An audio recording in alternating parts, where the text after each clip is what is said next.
Lors d'une session solennelle du Congrès commémorant le 49e anniversaire de l'indépendance du Cap-Vert, le président José Maria Neves a dressé un bilan élogieux de la trajectoire du pays, soulignant les réalisations remarquables au cours des près de 50 dernières années.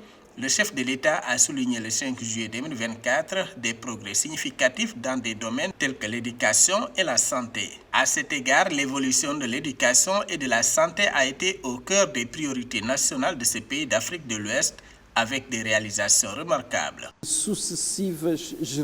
Je pense que ça valait le coup. Au cours de ces années, le Cap-Vert a fait un grand pas en avant. Il suffit de regarder l'évolution en matière d'éducation et de santé.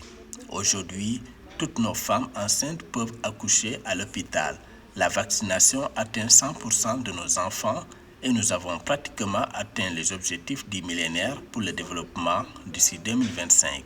Le chef de l'État a également rappelé que le Cap-Vert a mérité le titre de pays à revenu intermédiaire et de démocratie qui fonctionne réellement, doté d'institutions solides et inclusives qui ont contribué au développement du pays.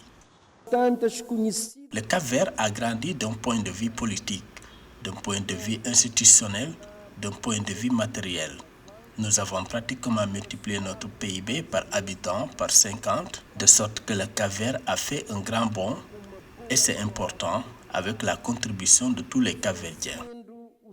Pour rappel, l'indépendance du Cap-Vert, archipel d'Afrique de l'océan Atlantique, a lieu le 5 juillet 2075 avec la libération de la domination portugaise depuis le XVe siècle.